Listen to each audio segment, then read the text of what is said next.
ഇന്നത്തെ നമ്മുടെ ചിന്തയ്ക്ക് ആധാരമായിരിക്കുന്നത് ഒരു ക്രിസ്ത്യാനിക്ക് ആവശ്യമായിരിക്കുന്ന ഒരു സ്വഭാവ ഗുണത്തെക്കുറിച്ചാണ്.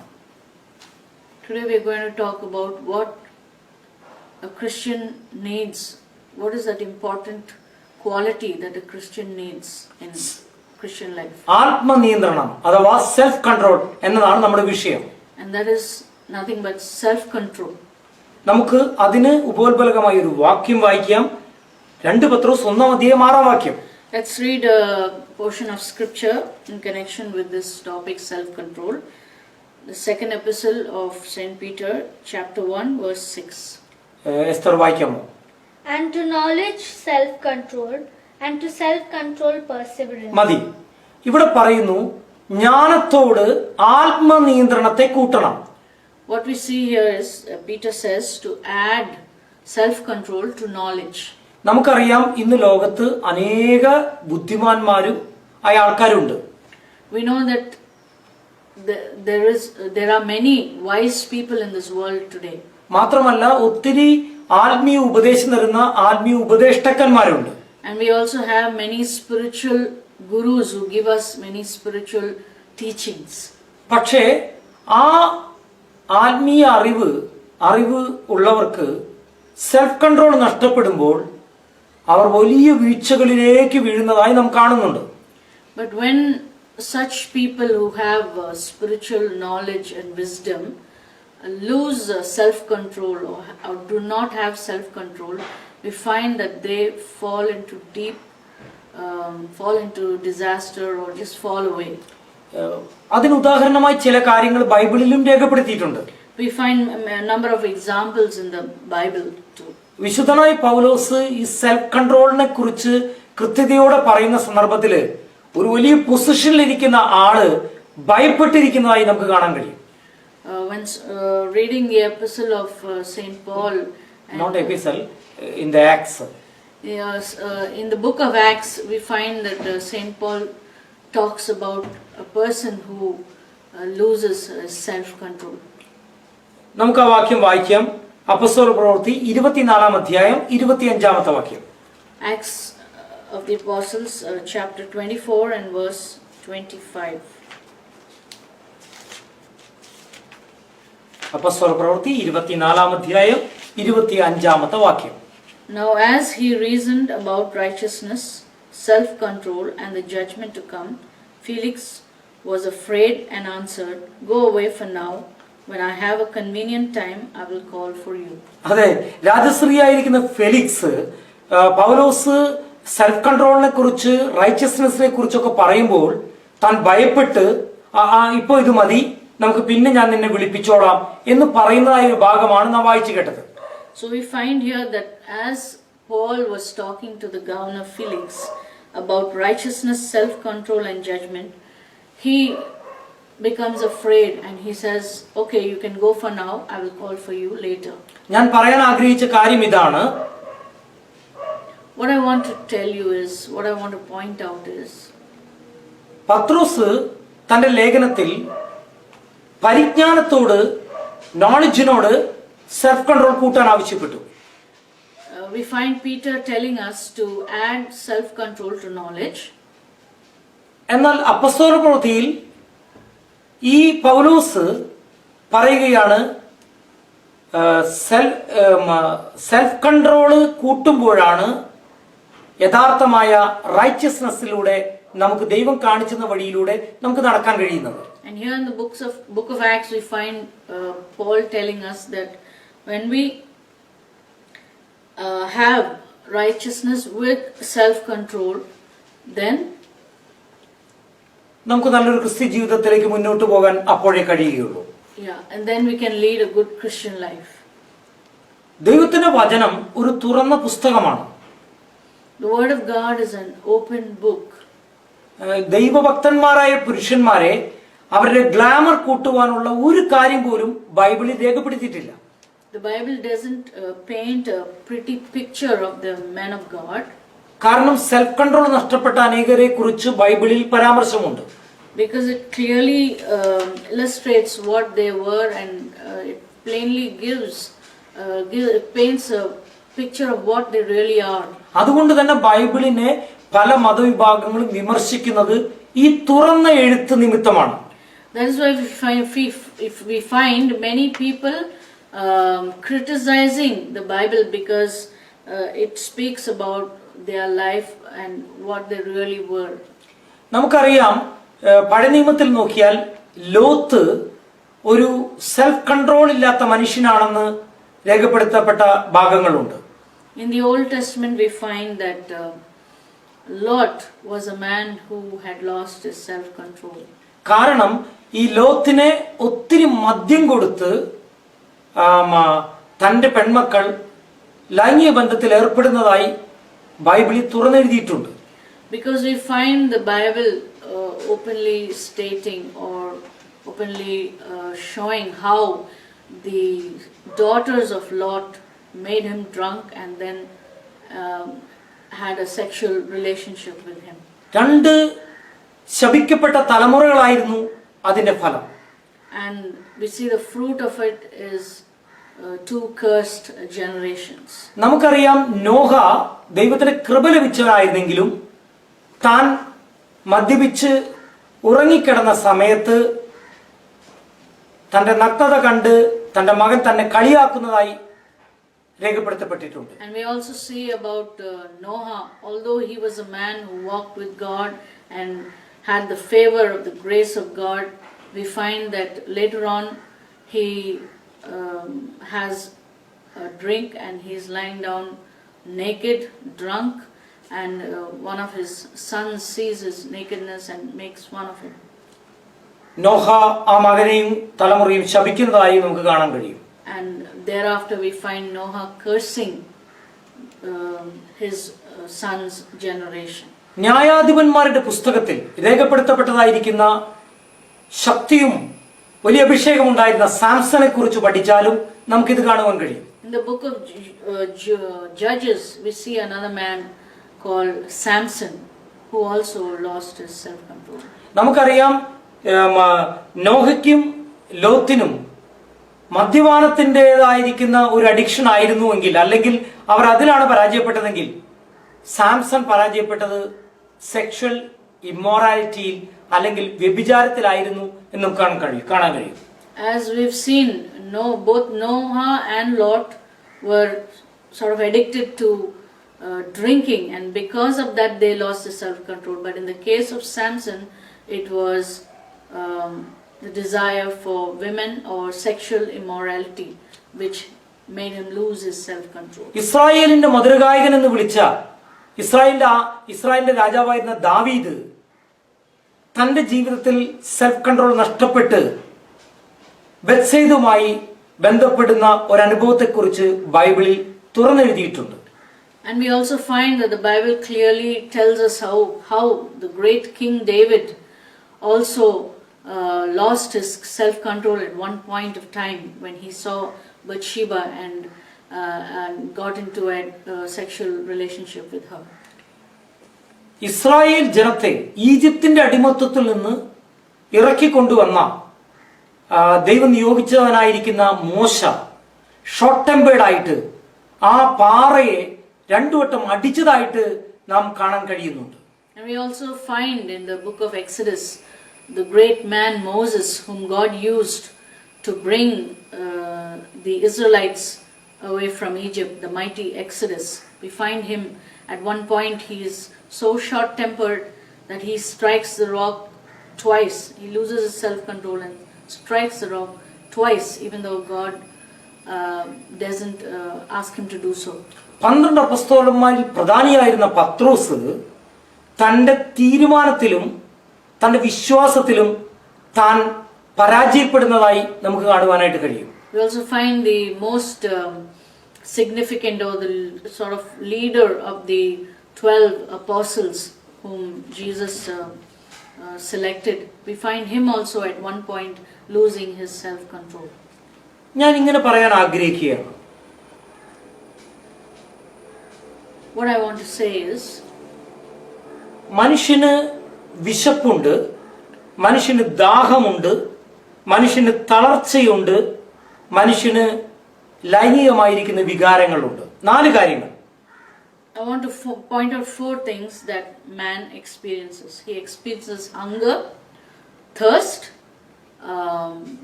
sexual desires, and fatigue. ദൈവം ഈ 4 കാര്യത്തെയും എതിർക്കുന്നവനല്ല. God is not against these 4 things. എന്നാൽ ഈ വിശപ്പ് എന്ന് പറയുന്നത് അതിന് സെൽഫ് കൺട്രോൾ നഷ്ടപ്പെട്ടാൽ ഒരു എന്തും വാരി വലിച്ചു തിന്നാനുള്ള ഒരു ഗ്രീഡിനെസ്സിലേക്ക് കടന്നു വരാൻ സാധ്യതയുണ്ട്. But when a man loses his self-control over hunger and food, he turns out to become a glutton. രണ്ടാമത്, ദാഹം ഒരു മനുഷ്യനുണ്ടാകാം. പക്ഷേ ആ ദാഹം ഒരവസ്ഥയിൽ വിട്ട് സെൽഫ് കൺട്രോൾ നഷ്ടപ്പെട്ടാൽ അത് ഒരു ആൽക്കഹോളിക് ബോണ്ടേജിലേക്ക് വരാനുള്ള സാധ്യതയുണ്ട്. The second thing is thirst or drinking. And when one loses self-control over that, there is a possibility that he may turn out to get addicted to alcoholism. Hallelujah. പിന്നെയും നാം നോക്കുകയാണെങ്കിൽ തളർച്ച, ഒരു മനുഷ്യന് തളർച്ച ഉണ്ടാകാം, തളർച്ച നിമിത്തം ഉറക്കവും ഉണ്ടാകാം. പക്ഷേ അതിൽ സെൽഫ് കൺട്രോൾ നഷ്ടപ്പെടുമ്പോൾ ആ വ്യക്തി ഒരു വളരെ ലേസി ഫെലോയായി മാറുവാനുള്ള സാധ്യതയുണ്ട്. And we know that it is quite natural for men, for us, to feel fatigue and tiredness. But when we lose self-control over that, or take it lightly and take that as a reason for sleeping and sleeping too much, then that turns out to become laziness. It turns us into lazy people. ദൈവവചനത്തിൽ ഇങ്ങനെ രേഖപ്പെടുത്തിയ ഭാഗമുണ്ട്. We find in the Word of God, in 1 Thessalonians 5:6, 1 തെസ്സലോനിക്കക്കാർക്ക് എഴുതിയ ലേഖനം 5-ാം അധ്യായം 6-ാമത്തെ വാക്യം ഒന്ന് വായിക്കാം. 1 Thessalonians chapter 5 verse 6. and verse 6. Therefore, let us not sleep as others do, but let us watch and be sober. അവിടെ പറയാണ്, ദൈവവചനത്തിൽ പറയാണ്, മറ്റുള്ളവർ പോലെ നിങ്ങൾ ഉറങ്ങരുത്, എന്ത് ചെയ്യണം, നിങ്ങൾ ഉണർന്നും ജാഗരിച്ചും കൊണ്ടിരിക്കണം എന്ന് പറയുന്നുണ്ട്. This verse says, let us not be like the other people who sleep, but let us be watchful and let us be sober. ഇനി വീണ്ടും മറ്റൊരു ഭാഗത്ത് എഴുതിയിരിക്കുന്നത്, നീ മരിച്ചവരുടെ ഇടയിൽ നിന്ന് എഴുന്നേൽക്കുക, ഉറങ്ങുന്നവനെ നീ മരിച്ചവരുടെ ഇടയിൽ നിന്ന് എഴുന്നേൽക്കുക, എങ്കിൽ കർത്താവ് നിന്റെ മേൽ പ്രകാശിക്കും എന്ന് പറയുന്ന മറ്റൊരു വചനവുമുണ്ട്. And we find in the book of Ephesians it says, awake, O sleeper, arise from the dead, and the light of Christ will shine upon you. ഞാൻ മനസ്സിലാക്കുന്നത് സെൽഫ് കൺട്രോൾ നഷ്ടപ്പെട്ട ഒരു ക്രിസ്ത്യാനിയെ സംബന്ധിച്ചാണ് അവിടെ ഉറക്കം എന്ന് പറഞ്ഞതിന്റെ അർത്ഥം. What I understand, it is talking about a Christian who is not able to overcome or who has lost his self-control. Hallelujah. 4-ാമത്തേതായ കാര്യം, വിവാഹ ജീവിതത്തിലെ സെക്സ് എന്ന് പറയുന്നത് വിശുദ്ധമാണെന്നാണ് ദൈവവചനം പറയുന്നത്. The 4th point is, the Word of God clearly states that sex in married life is honorable and accepted before God. അതൊരു normal drive ആണ്, സെക്സിന്റെ നോർമൽ ഡ്രൈവ് ആണ്. It's a normal drive that God has placed within each one of us. എന്നാൽ self control നഷ്ടപ്പെട്ട ഒരു വ്യക്തിയെ സംബന്ധിച്ചിടത്തോളം ആ over drive അവനെ വ്യഭിചാരത്തിലേക്കും അതുപോലെയുള്ള വിഷയങ്ങളിലേക്ക് കൊണ്ടെത്തിക്കും. But when one loses his self-control over this issue, then it may lead him into adultery and other forms of sexual immorality. ശാസ്ത്രജ്ഞർ പറയുന്നത് ഈ നെർവസ്നെസ്, ഡിപ്രഷൻ, സെൽഫ് സെന്റേഡ്നെസ്, അങ്ങനെയുള്ള കാര്യങ്ങളൊക്കെ ഉള്ള വ്യക്തികളിൽ സെൽഫ് കൺട്രോൾ ഇല്ലാത്ത അവരുടെ ജീവിത രീതിയെ അതിന്റെ റൂട്ട് കോസായി കണ്ടെത്താൻ കഴിയും എന്നാണ് ശാസ്ത്രം പറയുന്നത്. We find that many scientists and psychologists have come up with this explanation that people who lose their self-control or who cannot control themselves normally suffer from nervousness, depression, and they have the self-centeredness. പ്രിയപ്പെട്ടവരെ, റോമാലേഖനം 1-ാം അധ്യായം അതിന്റെ 21 മുതൽ താഴോട്ട് വായിക്കുമ്പോൾ നമുക്കൊരു കാര്യം മനസ്സിലാക്കാൻ കഴിയും. When we read the book of Romans, chapter 1, verses 21 to 32, we find a lot of things which are food for thought. അത് ആത്മീയ വ്യഭിചാരം അതിന്റെ പാരമിതിയിലേക്ക് വരുമ്പോൾ സെൽഫ് കൺട്രോൾ നഷ്ടപ്പെട്ട് യഥാർത്ഥമായിരിക്കുന്ന ഒരു ഇമ്മോറാലിറ്റിയിലേക്ക് വരുമെന്ന് അവിടെ രേഖപ്പെടുത്തിയിരിക്കുന്നത്. ആത്മീയമായ വ്യഭിചാരം, Spiritual adultery, അത് അതിന്റെ പാരമിതിയിലേക്ക് എത്തുമ്പോൾ, when it reaches to its limit, ആ സൂപ്പർലേറ്റീവ് അവസ്ഥയിൽ എത്തുമ്പോൾ അവരുടെ ജീവിതത്തിൽ സെക്ഷൽ ഇമ്മോറാലിറ്റി വെളിപ്പെടും. then sexual immorality is revealed in their lives. കാരണം ആത്മീയ വ്യഭിചാരം എന്ന് പറയുന്നത് ദൈവമല്ലാത്ത, ദൈവത്തിന് മഹത്വം കൊടുക്കാതെ, ദൈവത്തിന്റെ വഴി അറിയാതെ, ദൈവത്തിന്റെ വഴിയെ പുച്ഛിച്ചു തള്ളിക്കൊണ്ട് മുന്നോട്ട് പോകുന്ന അവസ്ഥയാണ്. Because spiritual adultery means not accepting God's ways and rejecting His ways and going our own ways. അപ്പോൾ അങ്ങനെ സംഭവിക്കുമ്പോൾ യഥാർത്ഥമായിരിക്കുന്ന ആ അഡൽറ്ററിയിലേക്ക് കടന്നു വരുമെന്നാണ് ഇവിടെ രേഖപ്പെടുത്തിയിരിക്കുന്നത്. So what we understand from this passage is when one goes away from God into spiritual adultery, it leads him into the sexual immorality. ആ sexual immorality എന്ന് പറയുന്നത് കേവലം ഒരു പുരുഷനും സ്ത്രീയും, സ്ത്രീയും പുരുഷനും മാത്രമായിട്ടുള്ളതല്ല. പുരുഷൻ പുരുഷനോടും സ്ത്രീ സ്ത്രീയോടും അവലക്ഷണമായി പെരുമാറുന്ന അവസ്ഥയിലേക്ക് പോലും സെൽഫ് കൺട്രോൾ നഷ്ടപ്പെട്ട് വീണു പോകുമെന്നാണ് എൻ്റെ അർത്ഥം. And it's not just the sexual relationship between the normal sexual relationship between man and woman, but it deviates into perverse forms of sexual immorality like the homosexual relationships. ഇന്ന് ലോകത്ത് അത്തരത്തിലുള്ള relationship വർദ്ധിച്ചിരിക്കുന്ന ഒരു കാലഘട്ടമാണെന്ന് പറയുവാൻ ഞാൻ ആഗ്രഹിക്കുക. Today we are living in a time and period where this kind of sexual immorality is on the rise. ഇപ്പോൾ എങ്ങനെ നമുക്ക് ഈ സെൽഫ് കൺട്രോൾ നമുക്ക് നമ്മുടെ ജീവിതത്തിൽ അനുവർത്തിക്കാൻ കഴിയും എന്നുള്ളതാണ് ഈ സന്ദേശത്തിന്റെ വിഷയം.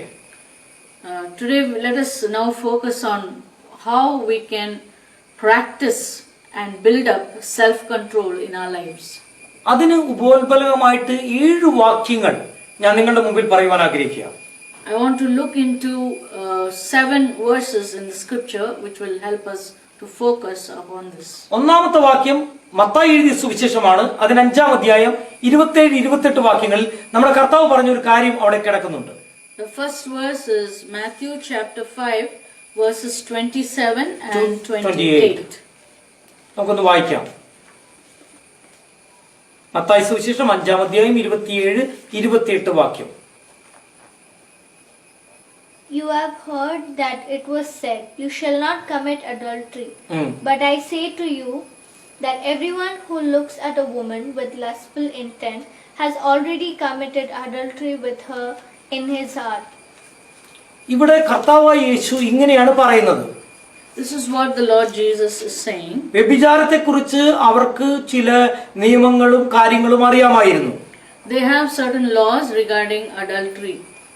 പക്ഷേ ഇവിടെ യേശു ആ പോയിന്റ് ഔട്ട് ചെയ്യുന്ന, ഫോക്കസ് ചെയ്യുന്നത് അത് ആരംഭിക്കുന്ന സ്ഥലത്തെക്കുറിച്ചാണ്. And here the Lord is pointing out to the place where this adultery begins. കർത്താവ് പറയുന്നത് ആസക്തിയോടുകൂടി ഒരു യൗവനക്കാരി സ്ത്രീയെ നോക്കുന്നവൻ അവളുമായിട്ട് വ്യഭിചാരം ചെയ്തു കഴിഞ്ഞു എന്നാണ് പറയുന്നത്. Jesus is going one step further. He is saying that when a man looks at a woman with lust, he has already committed adultery. എന്ന് പറഞ്ഞാൽ ഈ വ്യഭിചാരം ആരംഭിക്കുന്നത് ഒരുവന്റെ ഹൃദയത്തിൽ എന്നാണ് കർത്താവ് പറയുന്നത്. What Jesus is trying to say is adultery begins in the very thought of the man, എന്ന് പറഞ്ഞാൽ the heart of the man. എന്ന് പറഞ്ഞാൽ നമ്മുടെ ശരീരഭാഗങ്ങൾ പ്രവർത്തിക്കുന്നത് നമ്മുടെ മനുഷ്യന്റെ അകത്തുള്ള വികാരങ്ങളുടെ നിയന്ത്രണത്തിൽപ്പെട്ടാണ്. So what he's trying to say is our body, or we act according to how our thoughts lead us. അതുകൊണ്ട് സെൽഫ് കൺട്രോളിന് ആവശ്യമായിരിക്കുന്ന ആദ്യത്തെ കാര്യം എന്താണെന്ന് പ്രിയപ്പെട്ടവർ നിങ്ങൾ കേൾക്കണം. So what is the first thing that we require to build up self-control is this. അതായത് നമ്മുടെ ഹൃദയത്തിലുള്ള അബദ്ധസഞ്ചാരങ്ങൾ, നമ്മുടെ ഹൃദയത്തിലുള്ള ആ തെറ്റായിരിക്കുന്ന ഫീലിംഗുകൾ നാം മാറ്റുവാൻ പരിശ്രമിക്കേണ്ടത് അത്യാവശ്യമാണ്. We need to remove all those wrong thoughts and feelings that come up in our thoughts, in our hearts and minds. അതിനുവേണ്ടി ഒരു പരിശ്രമം നടത്തിയാൽ സെൽഫ് കൺട്രോൾ നമുക്ക് സാധ്യമാകും. If we do that, then we can get a hold upon our self-control. രണ്ടാമത്തേതായ കാര്യം, നമ്മുടെ ജീവിതത്തിൽ